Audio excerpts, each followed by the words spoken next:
어떻게 설 명절 다들 잘 보내고 오셨습니까? 오랜만에 반가운 가족들의 얼굴도 보고 맛있는 음식도 먹고 아마 좋은 시간을 보내셨을 거라 생각합니다. 이번 설 명절을 보내면서 저는 특별히 개인적으로 내가 이제 어른이 되었구나 라는 생각을 비로소 하게 되었습니다. 저에게 이번 설 명절은 조금 의미 있는 시간이었습니다. 저는 태어나서 가족여행을 한 번도 해보지 못했는데 이번에 아내, 가족들과 함께 여수로 이렇게 시간을 내어서 가족여행이라는 것을 처음으로 해보게 되었습니다. 가족여행을 해보면서 부모님들을 모시고 또한 조카들에게 세뱃돈도 주고 또한 각 가정들과 모여서 앞으로의 가족의 미래를 향해서 같이 고민해보고 이런 시간을 가지면서 내가 이제 조금 어른이 되었나 라는 생각을 조심스럽게 해보았습니다. 어른이란 무엇일까요? 어른, 나는 어른이다 라고 할 때 어른을 우리는 어떻게 규정할까요? 보통 어른이라고 한다면 만 18세 이상의 성인, 법적으로 주민등록증이 나오고 투표할 수 있는 권한이 생기고 또한 그의 인생을 스스로 살아가면서 어떠한 선택을 하고 결정을 하고 자유롭게 스스로 독립적으로 살아가는 것을 우리는 어쩌면 자연스럽게 성인이다, 어른이다 또는 성숙하다라고 말하는 것 같습니다.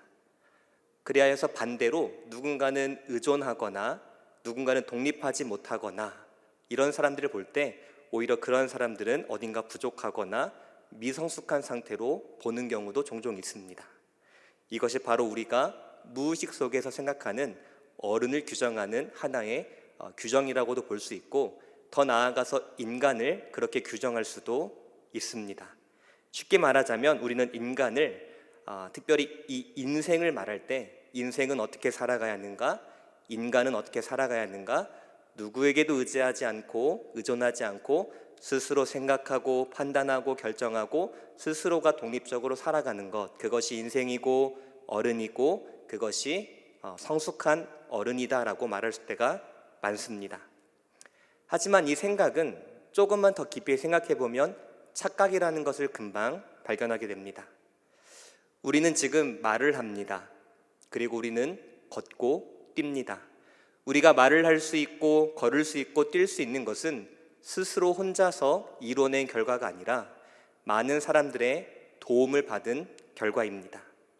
뿐만 아니라 우리는 이 시간 숨을 쉬기 위하여서 공기에 의존하고 있고 우리는 넘어지지 않기 위하여서 중력에 의지하고 있습니다.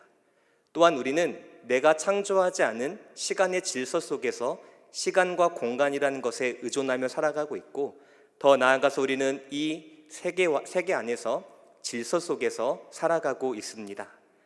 이와 같이 우리는 무의식 속에 나는 어른이고 나는 모든 것을 스스로 판단하고 행동할 수 있는 것처럼 생각할지는 모르겠지만 조금 더 자세히 인간의 구조와 인간의 삶의 양식을 살펴본다면 인간은 철저하게 독립적인 존재가 아니라 의존적인 존재다라는 것을 우리는 바로 확인할 수 있습니다.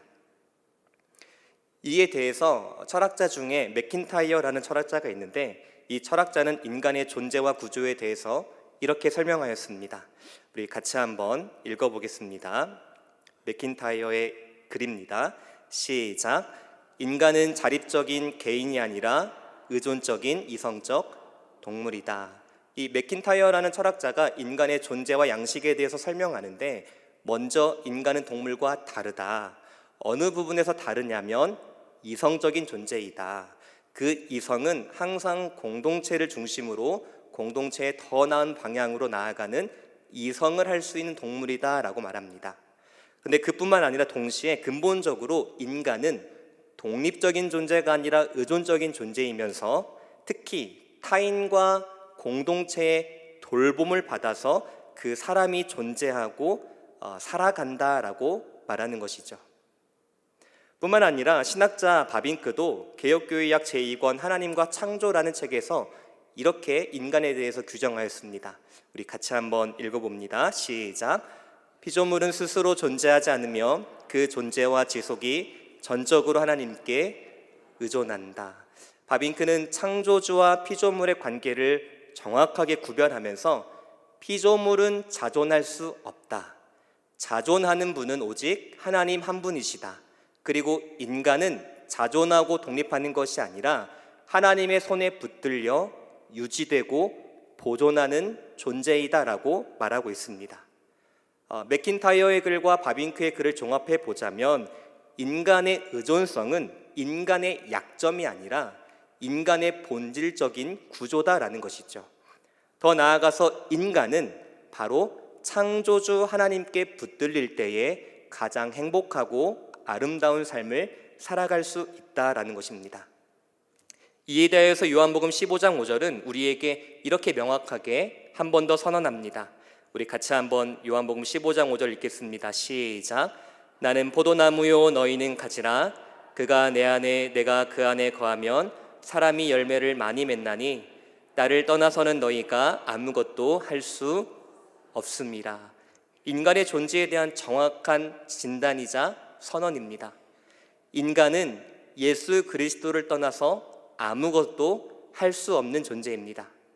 조금 더 정확히 말하면 사실 인간은 예수 그리스도 없이도 돈을 벌고 맛있는 것을 먹고 아름다운 곳을 구경하고 인간관계를 맺으며 살아갑니다. 하지만 여기서 아무것도 할 수 없다는 것은 하나님께서 인간을 창조하실 때 그 창조된 목적대로 살아가는 것, 조금 더 구체적으로 말하면 하나님 앞에서 의롭다함을 인정받고 성령의 열매를 맺고 세상에 나아가 빛과 소금의 역할을 하며 예수 그리스도의 향기로 하나님의 영광을 드러내는 삶은 예수 그리스도와의 연합 없이는 결코 이루어질 수 없다라는 것이죠. 결국 신앙생활의 핵심은 얼마나 많은 활동을 하는가가 아니라 얼마나 바른 대상에게 연결되어 있느냐라는 것으로 우리가 요약해 볼 수 있습니다. 사랑하는 성도 여러분, 저는 지난 시간에 우리의 인생이 그냥 찰나로만 끝나지 아니하고 하나님이 부르시는 그날까지 끊임없이 계속해서 걸어가기를 함께 나누었습니다. 그러하기 위해서 우리 영혼에는 연료가 필요한데 그 연료는 바로 하나님의 은혜라고 말씀을 드렸습니다. 그리고 이 하나님의 은혜는 방금 말씀드렸다시피 예수 그리스도와 연합 안에서만이 이 연료를 공급받을 수 있다는 것이죠. 들어가기 위해서 한 가지 정리해 보자면 우리 인간은 절대 독립적이고 스스로 살아갈 수 있는 존재가 아니라 철저하게 예수 그리스도와의 연합 안에서 그분으로부터 부어주시는 놀라운 은혜를 공급받을 때에만 우리가 끝까지 이 신앙의 길을 걸어갈 수 있다라는 것입니다.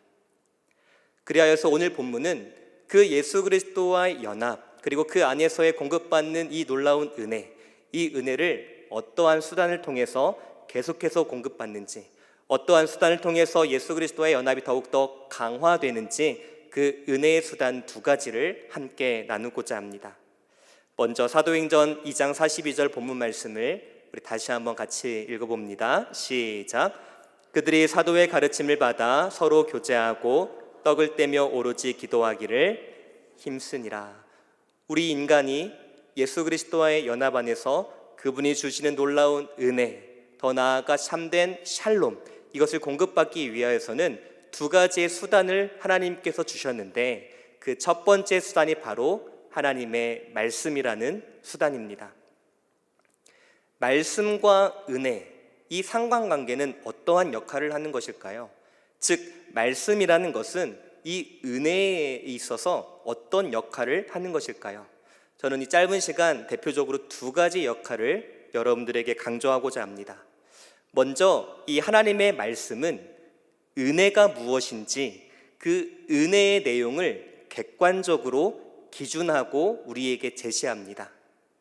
우리는 은혜를 종종 주관적으로 판단할 때가 많습니다. 감정이 뜨거우면 은혜 받았다. 오늘 찬양하고 말씀 듣고 기도하고 눈물 흘리면 은혜 받았다. 어려운 문제가 있었는데 그 문제와 상황이 해결되었다, 은혜 받았다와 같이 우리는 종종 은혜를 상황이나 감정이나 느낌, 즉 주관적으로 기준 삼아 생각할 때가 많다라는 것이죠. 하지만 성경은 그렇게 정의하지 않습니다. 성경은 은혜를 마치 우리의 감정이나 상황이나 우리의 느낌이라고 말하지 않습니다. 제가 여기서 은혜를 딱 한 문장으로 요약하기란 참 어렵지만 성경이 말하는 은혜를 최소한의 안전한 범위 내에서 고백한다면 이와 같이 고백할 수 있습니다. 은혜란 무엇인가? 바로 허물과 죄로 죽었던 나를 예수 그리스도의 십자가의 대속에 근거하여서 나를 의롭다 하시고 하나님의 자녀 삼으시고 예수 그리스도와 연합하게 하시는 하나님의 일방적이고 부성적인 호의다라고 정의할 수 있습니다. 여기서 우리는 분명하게 짚고 넘어가야 합니다. 내가 기준하는, 내가 생각하는 은혜와 성경이 제시하는 기준의 은혜는 어떻게 다른지, 나는 은혜라고 할 때 어떤 기준에 근거하여서 은혜라고 생각하고 그 은혜를 조차 살아가고 있는지 우리는 이 부분에서 나의 은혜의 기준을 명확하게 짚고 넘어가야 하는 것이죠. 은혜는 주관적인 느낌이 아니라 객관적인 선언입니다. 변덕스러운 경험이나 상황이 아니라 확정된 영원한 언약입니다. 바로 말씀이 이 은혜의 기준이 무엇인지를 우리에게 정확하게 제시해 준다라는 것이죠.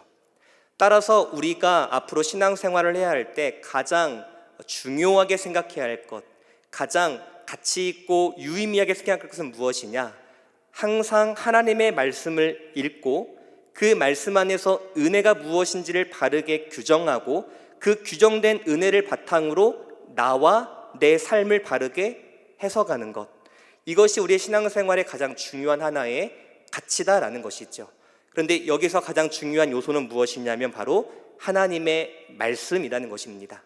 말씀을 읽지 않으면 은혜가 모호해집니다. 말씀을 읽지 않으면 내 상황과 감정과 기분에 따라서 신앙생활하고 예수님을 그렇게 이해하려고 합니다. 그래서 말씀은 항상 예수님이 누구신지, 복음이 무엇인지, 은혜가 무엇인지, 내가 누구인지, 어떻게 살아가야 하는지, 이 세상이 어떠한 곳인지, 내가 어디로 가야 하는지, 그 인간의 존재와 삶에 대한 모든 것을 객관적으로 선언하는 책이 바로 하나님의 말씀이라는 것이죠. 따라서 말씀은 은혜의 기준을 분명하게 하고 더 나아가 은혜를 더욱더 강화하는 역할을 한다라는 것을 우리가 꼭 기억하면 좋겠습니다. 또한 두 번째로 이 말씀은 은혜에 있어서 어떤 역할을 할까요? 그것은 바로 말씀은 과거의 은혜를 지금 오늘로 현재화합니다. 무슨 말일까요? 조금 쉽게 이렇게 접근해 보겠습니다. 복음이 무엇입니까? 예수님께서 나를 위해 2000년 전에 죽으시고 부활하신 사건입니다. 이 십자가의 사건은 과거의 사건입니다. 이것은 사실입니다. 이 과거의 사건이 오늘 나에게 어떻게 현재화되는 것일까요? 분명 십자가 사건은 2000년 전의 일인데 오늘 우리는 이 글을 2026년에 읽고 있습니다. 그런데 이 글이 오늘 나에게 은혜로 어떻게 다가오는 것일까요? 여기서 우리가 잘 아는 바로 성령 하나님의 사역의 역할이 드러납니다. 예수님께서 2000년 전에 이루신 그 십자가의 사건, 그 구속은 바로 성령 하나님에 의하여서 오늘 나에게 적용이 됩니다. 그런데 그때 성령께서 사용하시는 수단이 바로 무엇입니까? 하나님의 말씀이죠. 로마서 10장 17절은 우리에게 이렇게 말합니다. 우리 같이 읽어보겠습니다. 시작. 그러므로 믿음은 들음에서 나며 들음은 그리스도의 말씀으로 말미암았느니라. 아멘. 성령 하나님께서는 말씀을 통해서 과거의 그 복음의 사건, 그 은혜의 사건을 오늘 실제화하며 나에게 적용하십니다. 조금 쉽게 말하자면 오늘 우리는 이 시간 말씀을 같이 읽고 듣고 나눕니다. 이럴 때 성령께서 그 말씀을 우리 귀에 들려주시고 우리의 마음을 여시고 그 말씀을 깨닫게 하셔서 믿게 하시고 그 말씀이 문자적인 말씀이 아니라 살아있고 활력이 있는 하나님의 말씀이라는 것을 우리에게 적용시켜 주시고 더 나아가서 그 말씀을 바라보고 의지하도록 우리를 그렇게 인도해 가신다라는 것이죠. 사랑하는 성도 여러분, 우리가 정말 은혜로 살고자 원하고 은혜 없이 안 된다는 고백을 한다면 우리는 반드시 하나님의 말씀을 가까이 하는 삶을 살아가야 합니다. 말씀을 통해서 은혜를 객관적으로 규정하고 그 말씀을 과거의 은혜를 오늘 나에게 현재화하여서 그 말씀의 은혜를 가지고 계속해서 나의 영혼의 엔진이 움직일 수 있을 때 우리는 그 신앙의 길을 끝까지 걸어갈 수 있다는 것입니다. 따라서 말씀은 단순한 지식 전달의 시간이 아닙니다. 말씀은 예수님께서 이루신 구속의 은혜를 지금 나에게 적용하게 하시고 또한 오늘 나에게 은혜를 새롭게 공급하는 놀라운 하나님의 은혜의 수단이자 성령 하나님의 역사의 통로다라는 것을 우리 모두가 기억하기를 진심으로 소망합니다. 또한 오늘 본문에 보니까 두 번째 은혜의 수단이 있습니다. 바로 기도라는 단어입니다. 그런데 오늘 이 본문에 조금 재미있는 단어가 하나 등장합니다. 혹시 가능하다면 오늘 본문 말씀을 우리 다시 한번 읽어보겠습니다. 오늘 본문 42절 같이 읽겠습니다. 시작. 그들이 사도의 가르침을 받아 서로 교제하고 떡을 떼며 오로지 기도하기를 힘쓰니라 라고 말합니다. 기도하니라가 아니라 기도하기를 뭐 했더라? 힘쓰더라 라고 말합니다. 왜 기도하기를 힘썼을까요? 그리고 여기서 말하는 힘쓰다라는 단어는 어떤 의미일까요? 그리고 더 나아가서 말씀과 기도는 어떤 상관관계를 맺고 있는 것일까요? 먼저 기도하기를 힘썼다라는 것을 이해하기 위해서 이 사도행전이 어떤 상황 가운데 기록되어져 있는지 우리 먼저 그 배경을 살펴볼 필요가 있습니다. 사도행전 2장은 어떤 상황 가운데 있습니까? 성령이 강림한 직후입니다. 3,000명이 회심합니다. 가장 뜨겁고 가장 성공적이고 가장 역동적인 그러한 초대교회의 시대였습니다. 하지만 동시에 이때는 뭐가 함께 공존합니까? 핍박이 공존하는 시대였습니다. 유대 사회로부터 배척당할 위험이 있었고 가정이 흔들릴 위험이 있었고 그들의 생계가 위협받을 수 있었고 또한 관계의 안전이 불안정한 상태 가운데 있었습니다. 부흥과 불안이 동시에 존재하는 상황 가운데 누가는 우리에게 뭐라고 말하느냐? 이때 당시의 초대교회 성도들은 말씀을 가까이 얻고 기도하기에 힘썼다라고 말하고 있습니다. 그러면 힘썼다라는 단어는 무엇일까요? 이 단어는 두 헬라어가 하나의 단어로 합성된 단어인데 하나는 프로스라는 전치사와 하나는 카레텔레스 어렵네요. 저도 어렵습니다. 정확히 말씀드릴게요. 카르테레오라는 동사가 합쳐진 하나의 분사입니다. 프로스라는 전치사는 방향성을 가리킵니다. 무엇을 향하여, 어디를 향하여라는 전치사이고 이 카르테레오라는 동사는 굳게 서다, 견디다, 지속하다라는 의미입니다. 합쳐볼까요? 무엇을 향하여 굳게 서다, 무엇을 향하여 견디고 무엇을 향하여 지속하다라는 지속 반복적인 행동을 묘사하는 단어입니다. 한마디로 초대교회 성도들은 부흥과 위험이 함께 공존할 때에 무엇을 하였냐면 한 대상에게 고정하여서 끝까지 지속적으로 그분께 붙들리는 그 안에 머무는 삶을 힘썼다라는 것입니다. 그 한 대상이 누구일까요? 예수 그리스도입니다. 왜 예수 그리스도께 붙들려 끝까지 그 안에 머물기를 힘썼을까요? 지금 초대교회 성도들이 살아가고 있는 역사적인 상황은 위험한 시기이기 때문입니다. 은혜가 무엇인지를 정확히 알았기 때문에 이 초대교회가 인간의 의지와 힘으로 발응한 것이 아니라 하나님의 창세전의 계획이요 예수 그리스도의 십자가의 죽음과 부활과 성령의 강림으로 태동되었고 즉 이 초대교회와 우리의 신앙은 인간의 힘으로 지속하는 것이 아니라 하나님의 은혜로만 지속한다는 사실을 알았고 고백했기 때문에 그 위기 가운데서 끝까지 예수 그리스도께 붙들리고 그분께 향하기를 힘썼다라는 것입니다. 쉽게 이야기해 볼까요? 누가 기도할 수 있습니까? 누가 기도의 자리를 사랑할 수 있습니까? 하나님의 은혜를 말씀으로 객관적으로 이해하는 사람만이 참된 기도의 자리에서 하나님의 은혜를 간구하며 그 은혜에 붙들리며 살아갈 수 있다라는 것을 오늘 본문이 우리에게 말씀하고 있습니다.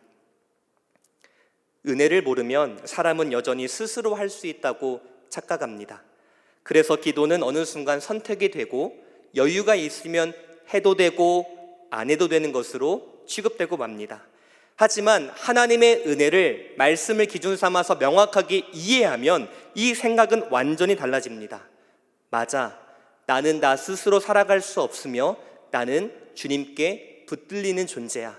그 주님으로부터 부어주시는 은혜, 조금 더 넓게 해석하자면 인도하시고 공급하시고 보호하시고 지키시는 이 모든 하나님의 주권적인 은혜가 있어야만 내가 살아갈 수 있고 우리 공동체가 살아갈 수 있고 우리의 믿음이 유지될 수 있어. 이 사실을 말씀을 통해서 객관적으로 규정하고 인정하는 자만이 기도의 자리에서 그분을 향하여 그분 안에 머물기를 지속하기를 힘쓸 수 있다는 것입니다. 사랑하는 성도 여러분, 말씀은 하나님의 은혜를 객관적으로 규정해주고 기도는 그 하나님의 은혜를 계속해서 붙들 수 있도록 그 역할을 한다라는 것이죠. 이와 같이 말씀과 기도는 함께 갈 때 우리의 신앙은 건강하게 자랄 수 있다는 것입니다. 사랑하는 성도 여러분, 오늘 말씀이 혹시 어려우십니까? 아니면 처음 들어보는 내용이 있으십니까? 사실 오늘 말씀은 어렵지도 않고 많이 들어봤던 말씀이고 말씀이 무엇인지 기도가 무엇인지를 규정하라고 한다면 오히려 저보다 더 잘 규정할 분들이 바로 우리입니다. 그런데 우리 삶을 한번 돌아보고자 합니다. 말씀 없이도 하루를 잘 살고 기도 없이도 아무렇지도 않고 은혜 없이도 살아갈 수 없다고 생각하는 것 혹시 오늘 나의 모습이지 않습니까? 이런 시간을 보내는 동안 우리의 신앙은 점점 무뎌지고 점점 멀어지고 점점 딱딱하게 굳어져 가고 있지는 않습니까? 그래서 오늘 우리에게 주신 이 말씀은 어찌 보면 우리에게 위로를 주는 말씀이기보다 잠들어 있고 무뎌져 있는 우리의 영혼을 깨우는 말씀으로 함께 받기를 진심으로 소망합니다. 말씀을 붙들지 않는 이유는 시간이 없어서가 아닙니다. 기도하지 않는 이유는 바빠서가 아닙니다.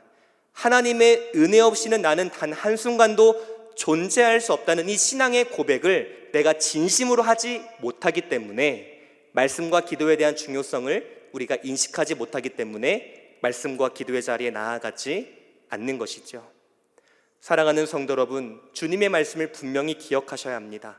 요한복음 15장에서 너희가 나를 떠나서는 아무것도 할 수 없다고 말하였습니다. 즉 우리가 말씀과 기도를 떠나 예수님과 떨어져 산다면 그 순간은 사람의 기능은 하고 있을지 모르겠지만 영혼은 죽어 있을 수도 있다라는 것이죠. 따라서 우리는 신앙인이라는 이름을 갖고 있는 한, 내가 그리스도인이요 하나님의 자녀라는 이 신분을 갖고 있는 한 우리는 물고기가 물을 헤엄치고 사람이 공기를 떠날 수 없듯이 말씀과 기도를 늘 떠날 수 없다라는 것을 기억하고 뿐만 아니라 그 자리에 의지와 결단을 가지고 나의 몸을 내어놓을 수 있는 그러한 모습으로 우리가 살아갈 수 있기를 진심으로 소망합니다. 지난 시간 제가 아내의 흉을 좀 봤습니다. 기억하시죠? 혼이 좀 났습니다. 그래서 오늘은 성도님께 양해를 구하고 아내 칭찬 조금만 하도록 하겠습니다. 양해해 주시기 바랍니다. 사진 한 장을 보여주시면 감사하겠습니다. 네, 다른 사진 아니고요. 성경 통독 읽기표입니다. 저희 장인어른께서 가족 톡방에다가 매해 1월 1일 날에 이렇게 글을 올리십니다. 올해 성경 일독하는 가정에게 1인당 100만 원. 아내가 이걸 보자마자 바로 하지는 못하고 날짜를 보시면 어느 중간쯤에 하다가 3, 4개월 만에 이제 일독을 하게 되었습니다. 그러면서 제가 아내에게 말하진 않았지만 참 많은 신앙의 변화를 저는 보았습니다. 왜 목사 가정이라고 어려움이 없겠습니까?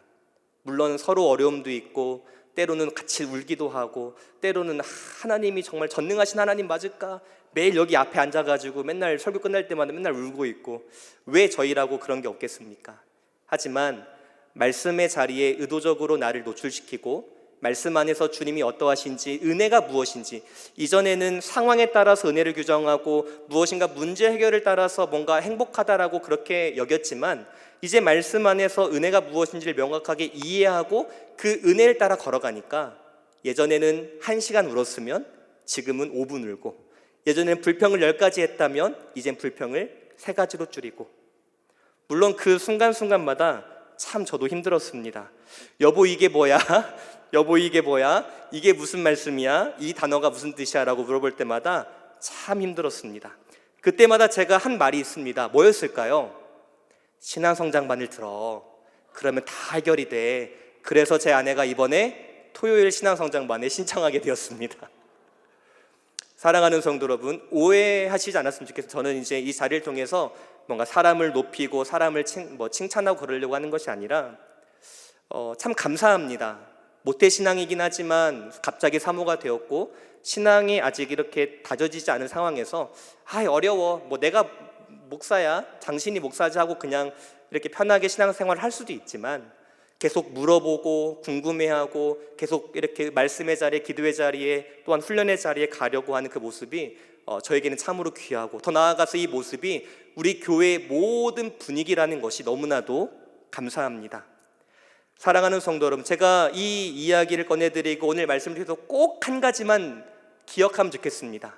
우리는 말씀과 기도에 꼭 붙어 있어야 합니다. 말씀과 기도에 떨어지는 순간 우리는 은혜를 공급받지 못하고 결국 그 삶은 무너지고 말 것입니다. 메마르고 말 것입니다. 차가워지고 냉랭해질 것입니다. 마음이 딱딱해질 것입니다. 하지만 우리가 말씀과 기도 안에서 예수 그리스도와 끝까지 연합되어져 있고 그 안에서 은혜에 공급받는다면 우리의 마음은 따스함으로, 또한 우리 교회는 더욱더 큰 은혜로 나아가게 될 것입니다. 제가 이제 수요일 날 또 주일 오후 예배, 이렇게 예배 때마다 항상 이렇게 뒷자리에 있습니다. 제가 어느 날 예배 자리 맨 뒷자리에서 이제 문도 닫고 이렇게 예배를 이렇게 관리하고 있는데, 제가 한 성도님의 모습을 보면서 정말 많은 감동과 도전을 받았습니다.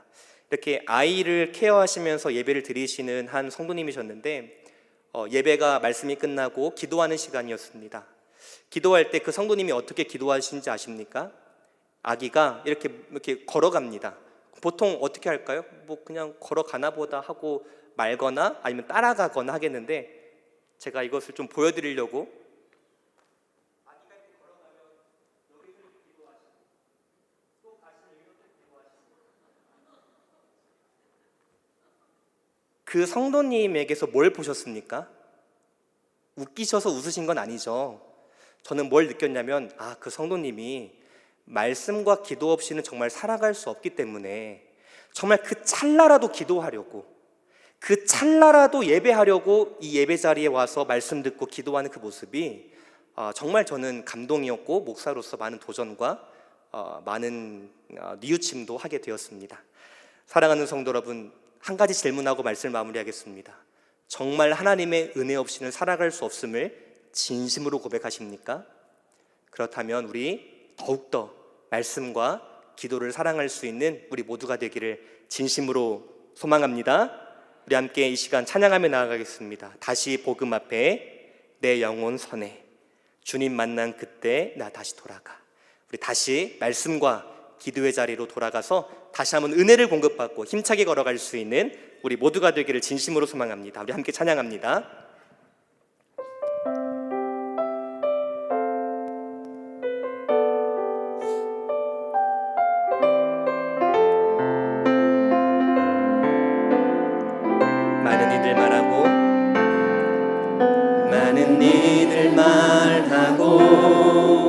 많은 이들 노래는 하지만 정작 가진 않는 길, 두려운 생각보다 많이 힘들고 험한 길보단 그저 말로만 가려기에 점점 멀어져만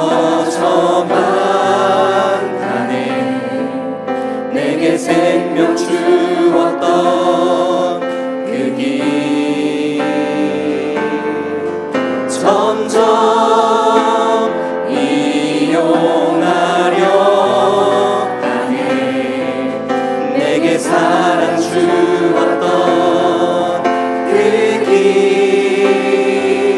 다시 복음 앞에 내 영혼 서네 주님 만나 그때 나 다시 돌아가 주님께 예배 드리며 다시 십자가의 길 걸으리. 우리 다시 한번 고백합시다. 많은 이들 말하고 많은 이들 말하고 많은 이들 노래는 하지만 정작 가진 않는 길 두려운 생각보다 많이 힘들고 험한 길보단 그저 말로만 가려기에 점점 멀어져만 가네. 내게 생명 주었던 그 길 점점 이용하려 하네. 내게 사랑 주었던 그 길 다시 복음 앞에 내 영혼 서네 주님 만나 그때 나 다시 돌아가 주님께 예배 드리며 다시 십자가의 길 다시 복음 앞에 내 영혼 서네 복음 앞에 내 영혼 서네 주님 만나 그때 나 다시 돌아가 주님께 예배 드리며 우리 시간에 다시 한번 결단하는 마음으로 고백하며 나아갑니다. 다시 복음 앞에 다시 복음 앞에 내 영혼 서네 주님 만나 그때 나 다시 돌아가 주님께 예배 드리며 다시 우리 시간의 마지막으로 한 번 더 고백하며 나아갑시다. 다시 복음 앞에 다시 복음 앞에 내 영혼 서네 주님 만나 그때 나 다시 돌아가 주님께 예배 드리며 다시 십자가의 길 걸으리. 오늘 우리가 함께 불렀던 이 찬양의 가사처럼 혹시 나의 모습은 이러하지 않은지 함께 되돌아보길 원합니다. 많은 이들 말하고 많은 이들 노래는 합니다. 복음, 복음, 말씀, 말씀, 기도, 기도. 많은 그리스도인들이 말씀과 기도와 복음을 그렇게 외칩니다. 하지만 정작 그 길을 가지는 않습니다. 많이 부르고 많이 외치고 많이 말하지만 정작 그 자리에 나는 있지 않습니다. 혹시 그 모습이 나이진 않습니까? 우리 함께 시간 기도할 때 주님, 내가 복음을 이용하지 않겠습니다. 말씀과 기도를 내가 수단 삼지 않겠습니다. 내가 철저히 하나님의 은혜에 의존하여 살아가는 존재임을 기억하게 하시고 날마다 날마다 날마다 말씀과 기도를 의지하며 걸어갈 수 있는 내가 되게 해달라고 우리 함께 시간 주님의 이름 부르며 기도하며 나아갑니다. 주여 내 영혼 서네 주님 만나 그때 나 다시 돌아가 주님께 예배 드리며 다시 십자가의 길 걸으리. 주님, 단순한 지식을 얻기 위함이 아니라 정말 말씀을 통해 하나님이 누구신지, 내가 누구인지, 또한 은혜가 무엇인지, 그 무엇인지, 교회가 무엇인지, 주님 이 모든 것을 다시 한번 다르게 생각하기를 합니다. 주님 그 시간 내가 모호하게 생각하는 것보다 내가 적극적으로 주관적으로 내 감정이 끌린 대로 생각하고 그렇게 생각하는 것이 없다면 주님 이 시간 동안 다시 말씀의 자리로 나아가게 되기를 소망합니다. 주님 나를 말씀의 자리로 인도하여 주시옵소서. 주님 다시 한번 치료의 자리로 나를 인도하여 주시옵소서. 단순한 어떤 나의 삶의 목적을 이루기 위한 수단이 아니라 진심으로 주님을 주격적으로 만나고 주님을 알아가고 주님의 은혜 없이는 살아가는 것을 고백하면서 그 말씀과 기도를 통하여서 내가 살아갈 수 있는 그 삶의 은혜를 공급받고자 그 말씀과 기도를 사모하며 나아갈 수 있는 우리 모두를 붙잡아 주시가 함께 하여 주시옵소서. 주님 예배와 말씀과 기도가 한번 말씀과 빠지지 않기를 원합니다. 정말 귀한 정말 가치 있고 정말 가장 소중한 것이라면 기억하게 도와주시고 그 말씀과 기도의 자리에 우리 마음을 담고 내어놓고 나가는 우리 모두를 붙잡아 주시가 함께 하여 주시옵소서. 혹시 예배 자리로 점점 멀어지는 영혼들이 있습니다. 말씀과 기도와 그 복음과 십자가 앞에서 점점 멀어져 가고 점점 마음이 굳어져가는 영혼들이 있습니다. 주님 우리를 다시 한번 복음 앞에 세워 주시옵소서. 성령 하나님께 우리 마음을 열어주셔서 다시 한번 우리 가운데 말씀과 기도를 나아갈 수 있도록 붙잡아 주시옵소서. 오직 나는 주님의 은혜로만 산다는 것을 기억하게 도와주시고 말씀을 통해 은혜를 다시 한번 깨닫고 기도를 통해 말씀을 붙들고 은혜를 붙들고 나아갈 수 있는 우리 모두를 붙잡아 주시고 함께 하여 주시옵소서. 주님 신앙의 연세를 보지 않기로 합니다. 과거를 보지 않기로 합니다. 지금 내가 하나님의 전화 앞에서 어떻게 서 있는지 어떻게 신앙생활을 하고 있는지를 날 돌아볼 수 있도록 붙잡아 주시고 함께 하여 주시옵소서. 말씀의 자리에 설 때에 말씀의 발미가 되게 도와주시고 기도의 자리에 설 때에 하나님이 나의 하나님이시며 나와 함께 하시는 고백하게 하시고 이 말씀과 기도를 통하여서 우리의 영혼과 육체가 우리의 전 인격이 날로 하나님의 기뻐하실 삶을 살아갈 수 있도록 붙잡아 주시옵소서. 하나님의 영광을 드러내고 세상과 빛과 소멸과를 감당하고 예수 그리스도의 향기와 복음과 십자가의 은혜를 증거하며 살아갈 수 있는 우리 모두들 함께하여 주시옵소서. 우리 모두에게 이런 놀라운 은혜를 주시옵소서. 그 말씀을 사모 나아갈 수 있는 우리 모두를 붙잡아 주시고 함께하여 주시옵소서. 다시 십자가의 길거리. 주님 이 시간 말씀을 통하여서 나는 나 스스로 살아가는 존재가 아니라 철저하게 하나님께 의탁된 몸이요 하나님 손에 붙들린 존재요 하나님의 은혜로만 살아갈 수 있음을 다시 한번 깨달아 알게 하심에 감사합니다. 주님 나 혼자 나 스스로가 살아갈 수 있다는 교만을 내려놓고 철저히 하나님의 은혜를 구하는 그러한 상한 심령으로 살아가는 우리 모두가 될 수 있도록 붙잡아 주시옵소서. 말씀, 기도, 복음, 십자가 이러한 단어들을 단지 신앙의 언어로만 사용하지 않게 붙잡아 주시고 진심으로 주님에 대하여서 인격적으로 신앙생활할 수 있는 우리 모두가 될 수 있도록 붙들어 주시옵소서. 무엇보다 말씀을 통하여 은혜를 바르게 규정하게 하시고 기도를 통하여 날마다 그 은혜에 붙들림 바 살아가는 우리 모두가 될 수 있도록 함께하여 주시옵소서. 이제는 우리 구주 예수 그리스도의 은혜와 하나님 아버지의 그 크신 사랑하심과 성령 하나님의 교통하심이 말씀과 기도 앞에 나의 영혼을 맡겨드리며 오직 하나님의 은혜로만 살아가는 존재임을 고백하며 살아가겠노라 결단하고 돌아가는 우리 사랑하는 모든 성도님들의 머리 위에와 주님의 핏값으로 사신 첨단 겨자씨 교회 위에와 이 나라 민족 세계 열방 위에 이제로부터 영원토록 항상 함께 있을지어다. 아멘.